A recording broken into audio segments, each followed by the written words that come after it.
Boa noite a todos.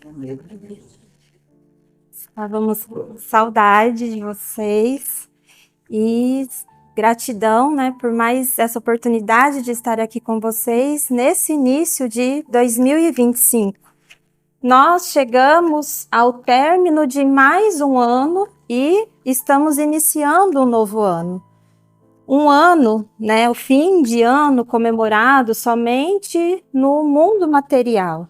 Culturalmente, em nosso planeta, é considerado dezembro como o último mês de um ano e janeiro, o início, o começo do próximo ano, do ano novo. Portanto, nós vivemos recentemente um período planetário de despedidas simbólicas. Despedidas simbólicas que nos fazem, mais do que em qualquer outro momento do ano, nós refletirmos mais, avaliarmos algumas coisas, reorganizar os aspectos materiais, fazer um balanço de várias questões. É comum no final do ano a gente fazer isso. Mas também essas datas, elas são mais propícias para que nós também façamos uma reflexão sobre a nossa trajetória aqui enquanto encarnados. O que cada um de nós fez do ano que se passou? E mais importante ainda, a reflexão é o que eu quero trazer comigo para este ano de 2025. O que eu estou buscando realizar, o que eu quero conquistar, o que eu quero que se concretiza. Nós demos uma volta inteira em torno do Sol, né? Então, fizemos um ano e estamos retornando a mais uma volta, onde tudo se mantém, tudo continua, tudo se inicia. E, aproveitando esse momento de reflexão, nós precisamos conversar conosco mesmo e fazer uma pergunta muito importante. Como tem sido o meu tempo, como eu tenho gasto o meu tempo enquanto estou aqui encarnada na Terra?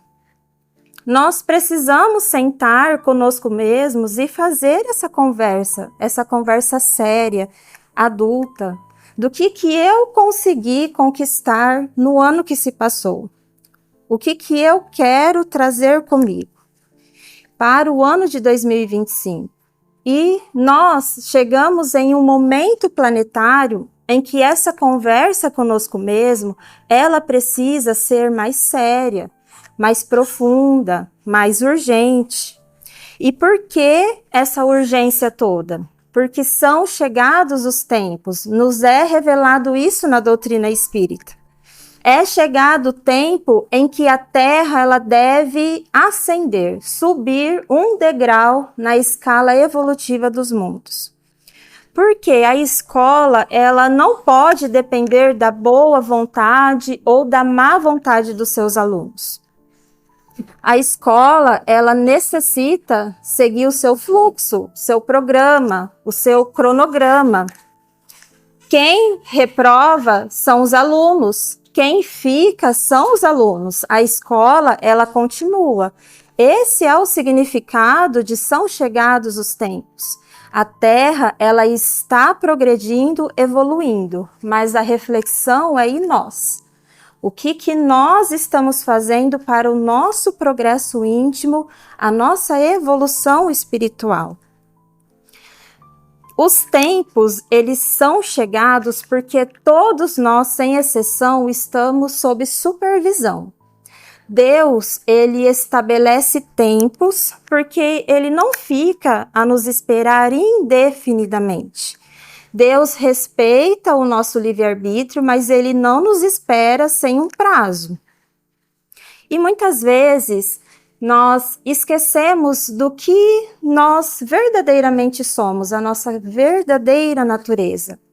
Nós esquecemos do que realmente viemos fazer aqui no planeta. Nós esquecemos completamente que a nossa estadia aqui, ela é passageira, ela é transitória. E porque muitas vezes no nosso dia a dia, no cotidiano, nós nos esquecemos de tudo isso, então nós priorizamos a posse material, priorizamos os abusos e prazeres momentâneos, nós priorizamos as conquistas terrenas, as conquistas que estão fora de mim. Nós nos perdemos com facilidade na fascinação que esse mundo exterior, esse mundo material, ele pode nos proporcionar. E por conta disso, nós esquecemos daquilo que verdadeiramente importa. Esquecemos de fazer aquele mergulho interior, esquecemos de ouvir a voz do Criador que está dentro de cada um de nós. E nos perdemos com certa facilidade, porque as vozes do mundo que está fora de mim, as vozes do mundo material, ainda têm o poder de ocupar todo o espaço dentro de nós. Então, que a gente faça essa reflexão do quanto que as coisas fora de mim ocupam tudo que está dentro de mim. E muitas vezes nós passamos uma existência inteira, uma encarnação inteira, preocupados somente com os aspectos ilusórios, passageiros, momentâneos, transitórios. E estamos nos esquecendo daquilo que verdadeiramente importa. Hoje, cientificamente, está comprovado que a humanidade está mais triste, ela está adoecida emocionalmente, ela está mais ansiosa. A busca pelo preenchimento da sensação de vazio existencial tem aumentado consideravelmente. E por conta disso, mais do que nunca, a gente necessita resgatar a essência consoladora da doutrina espírita. Mais do que nunca, nós necessitamos resgatar em nós os elementos de verdade que o Espiritismo nos revela, que é a imortalidade, que é a vida futura, que é a certeza da misericórdia de um Pai. Existe um Deus infinitamente bom e que está olhando por nós. E nós não podemos nos esquecer que essa inteligência, esse Pai, esse Deus infinitamente bom que está olhando por nós, ele não é material.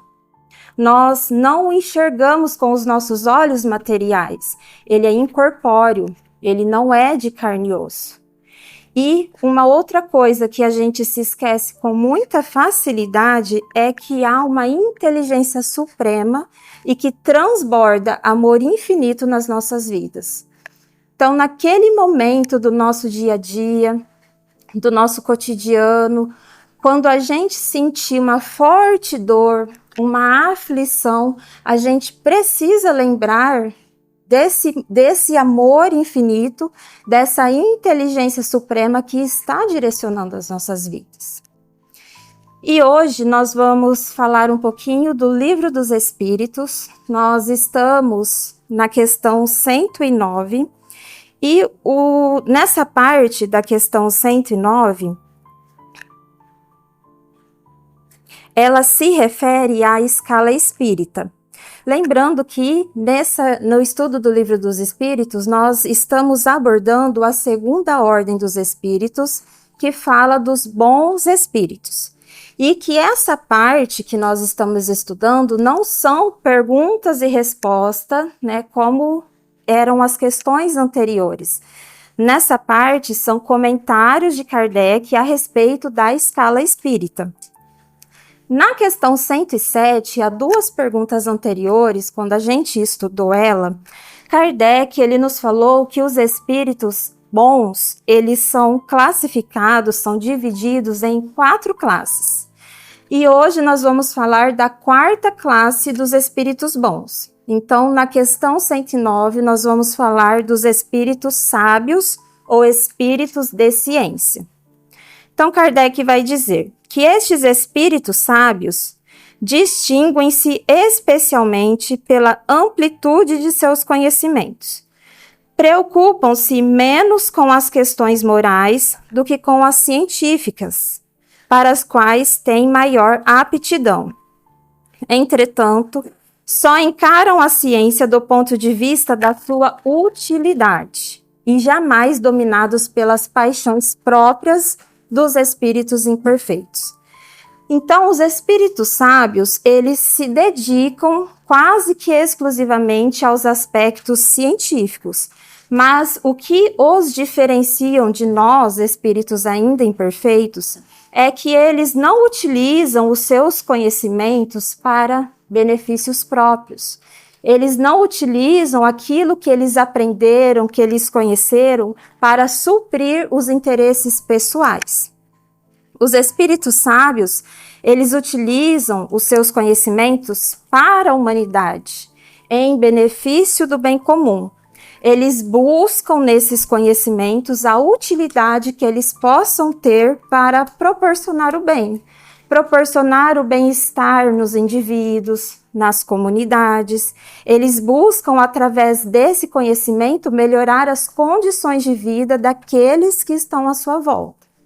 Kardec, ele nos fala que estes espíritos ainda não estão tão preocupados com a moralidade. Portanto, eles não são espíritos perfeitos, puros, mas eles estão a caminho da perfeição porque eles buscam na ciência a evolução, o progresso e o bem-estar daqueles que o rodeiam. E agora a gente vai estudar o Evangelho segundo o Espiritismo e nós estamos na finalização desta obra.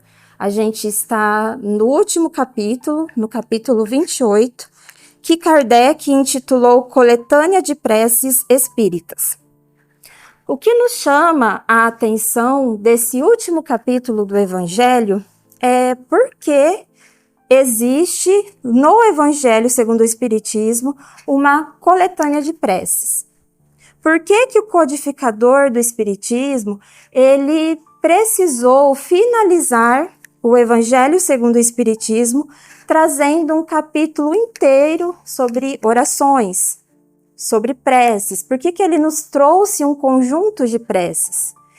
Emmanuel, ele vai nos dizer que um dos maiores problemas da humanidade está em nós não sabermos pedir. A gente não sabe pedir em forma de oração, de prece. Então a pergunta é: o que pedir a Deus? E como pedir a Deus? O que eu devo pedir e como fazer esse pedido? E nesse capítulo, Kardec ele vai nos mostrar temáticas, caminhos de orações, de preces, que vão nos nortear, nos dar um rumo de como fazer o pedido a Deus quando a gente necessita de um auxílio, de uma ajuda. E o interessante é que talvez esse capítulo 28 ele seja o menos estudado do Evangelho segundo o Espiritismo. Existem casas espíritas que pulam esse capítulo dos seus estudos sistematizados. Então, muitas casas espíritas pulam a introdução, começa o estudo no capítulo 1 e vai até o 27. Mas Kardec, ele deu ênfase em um capítulo inteiro para falar da prece, para nos mostrar, nos fazer refletir que nós necessitamos aprender, saber pedir. Então, a prece, ela é a comunhão com Deus. E por isso que Kardec traz no Evangelho segundo o Espiritismo esse capítulo como sendo a finalização. Estar em comunhão com Deus é nós criarmos um vínculo profundo com o Criador. É nós desenvolvermos uma confiança em Deus. É a gente ter uma relação íntima e pessoal com o Criador. Isso significa estar em comunhão com Deus. E nos capítulos anteriores do Evangelho segundo o Espiritismo, Kardec, ele nos predispõe, nos coloca a importantes reflexões sobre vários assuntos que a gente vem estudando ao longo dos meses. Mas no momento que a gente consegue atingir essa comunhão com Deus, no momento em que nós criamos esse vínculo com o Criador, essa relação íntima e pessoal com Ele que a prece proporciona, somente assim a gente passa a viver verdadeiramente aquilo que está nos capítulos anteriores, aquilo que está no Evangelho em sua totalidade. Então, o capítulo 28, Coletânea de Preces, é considerado como uma síntese da doutrina espírita. Haroldo, ele vai dizer que esse capítulo 28, ele é o maior resumo do Espiritismo feita pelo codificador. E por que que ele faz essa afirmação? Porque todos os princípios da compreensão espírita, todos os elementos principais do Espiritismo, os assuntos, os temas, Kardec trouxe no capítulo 28, em forma de introdução e em forma de prece. A oração, ela não é algo de que Deus necessita, que Deus precisa. Os espíritos superiores não precisam das nossas preces. A oração, ela é algo de que todos nós, sem exceção, necessitamos. Porque é através da prece que nós conseguimos educar os nossos desejos. Kardec, ele vai nos dar, então, nesse capítulo, esse caminho, a educação desse desejo. Então, ele vai dizer que nós devemos educar o nosso desejo, emanando boas energias, bons pensamentos, aos obsidiados, aos que estão desencarnando, aquele que está em sofrimento, em aflição. Ele vai nos dizer sobre inúmeras circunstâncias que todos nós, como espíritos imperfeitos ainda, estamos sujeitos a passar.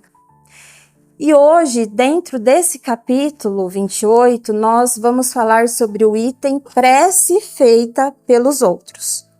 Kardec, ele vai elaborar uma pequena introdução, um pequeno prefácio, em que ele traz um assunto, um dos assuntos, né, mais essenciais da doutrina espírita.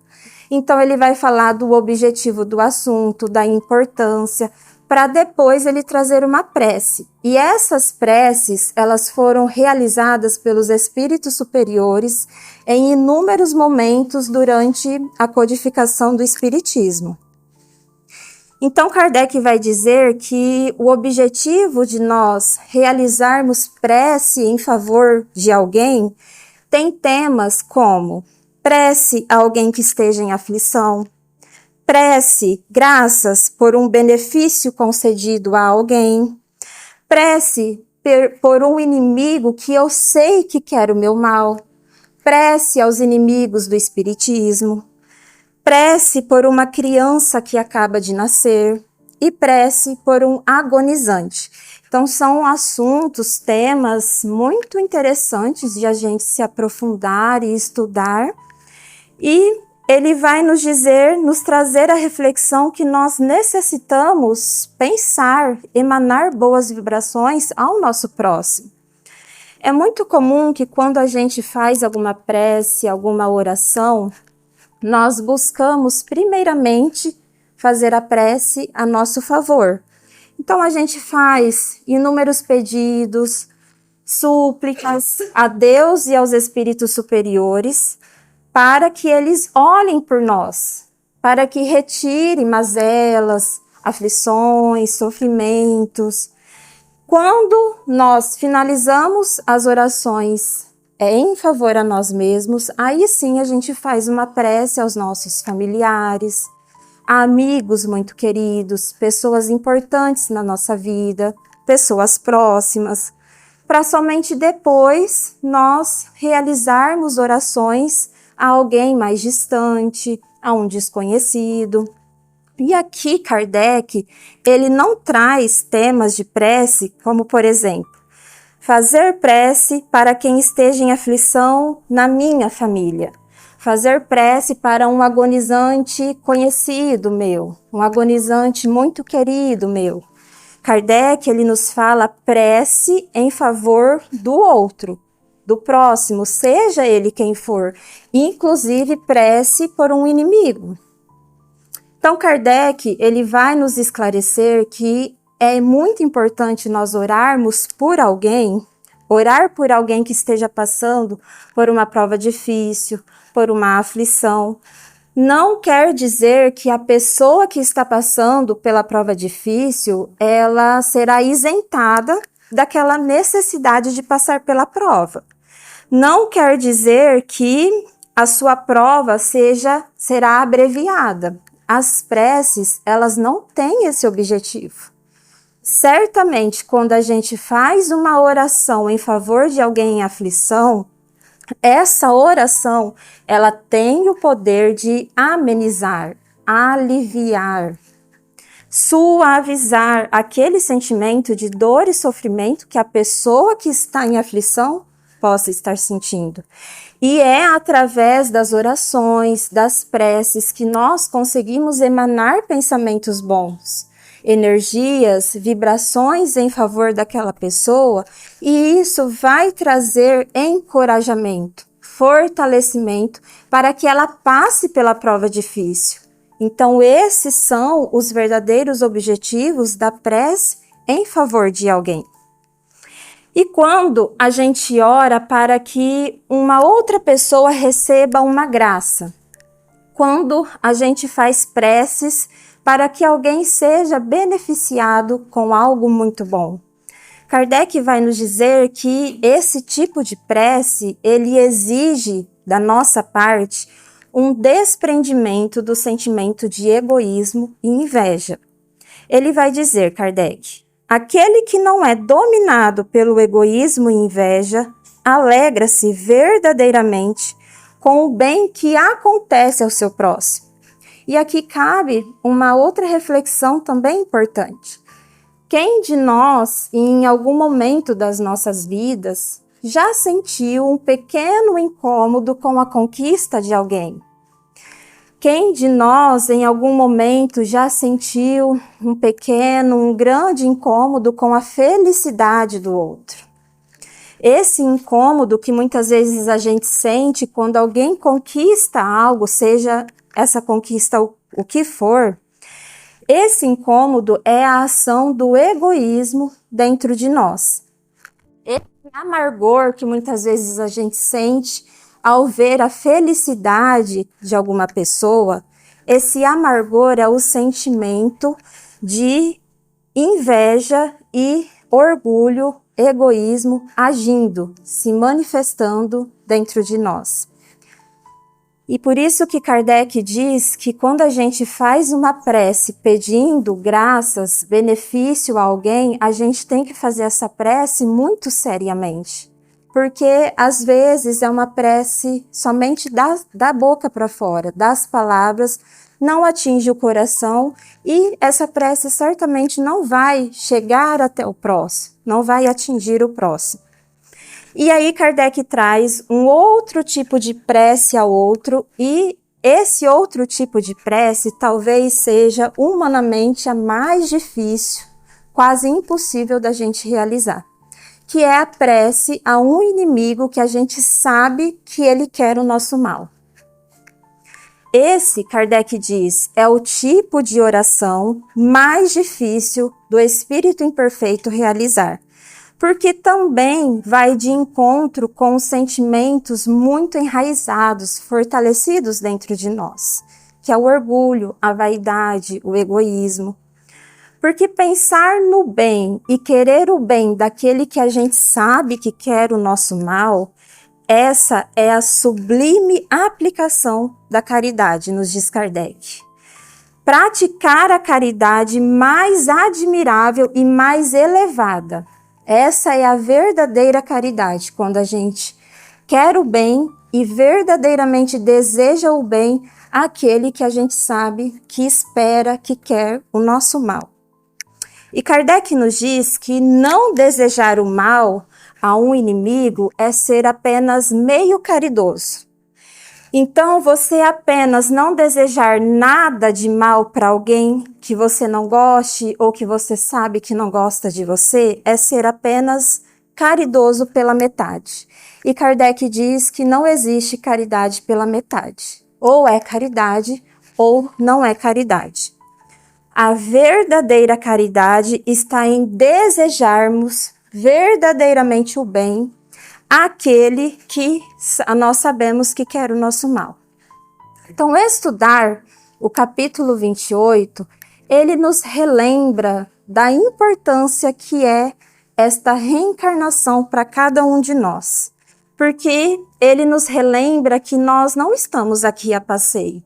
Nós temos cada um, sem exceção, missão muito importante, resgates importantíssimos a serem cumpridos. Não estamos aqui simplesmente para nascermos, crescermos, morrermos, ficarmos um dia inteiro em frente a uma televisão, sentado num banco de praça. Não é esse o verdadeiro objetivo da encarnação de cada um de nós. E a doutrina espírita, ela vai responder a indagações muito importantes que nós temos. A doutrina espírita, ela traz todas as respostas de todos os mistérios, dificuldades que a gente encontrar no nosso dia a dia.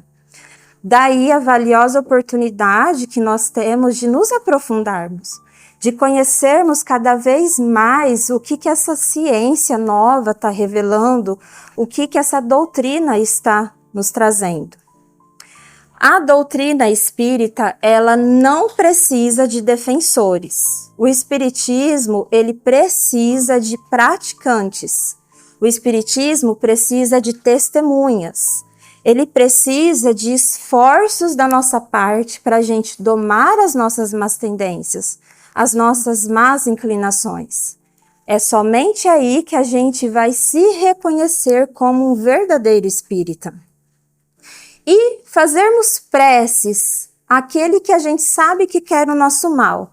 Fazermos preces a um inimigo do espiritismo que Kardec traz, que muitas vezes esse inimigo do espiritismo vai ser aquele que vai ferir as minhas crenças, ferir os meus ideais. Fazer preces a eles requer da nossa parte muita seriedade, requer da nossa parte conhecimento de nós mesmos, evolução, avanço. A oração, ela tem o poder de nos conectar a Deus, como a gente disse no começo. É essa comunhão da criatura com o Criador. E o capítulo 28, ele vai nos dar esse caminho, esse rumo que vai nos nortear a essa criação de vínculo mais próximo com Deus, com o Criador. E para finalizar, eu gostaria de ler a oração Confia Sempre. Essa oração ela foi ditada pelo Espírito Meimei e psicografada por Chico Xavier. Então a oração diz assim: não percas a tua fé entre as sombras do mundo. Ainda que teus pés estejam sangrando, segue para a frente. Ergue-se por luz celeste acima de ti mesmo. Crê e trabalha. Esforça-te no bem e espera com paciência. Tudo passa e tudo se renova na terra, mas o que vem do céu permanecerá para sempre. De todos os infelizes, os mais desditosos são os que perderam a confiança em Deus e em si mesmo, porque o maior infortúnio é sofrer a privação da fé e prosseguir vivendo. Eleva o teu olhar e caminha, luta e serve, aprende e adianta-te, brilha a alvorada além da noite, porque hoje é possível que a tempestade te amarfanhe o coração e te atormente o ideal, aguilhoando-te com a aflição ou ameaçando-te com a morte.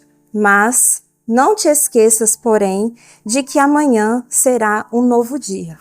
Então, que cada um de nós possamos ficar com essa reflexão da importância que é a reencarnação de cada um de nós aqui presente e que a gente possa ser mais consciente dessa importância e nós desenvolvermos coisas que verdadeiramente importam e não ficarmos buscando por coisas ilusórias, passageiras, transitórias. Obrigada. Gente, eu já fiquei muito nervosa, não sei por quê, mas obrigada, viu?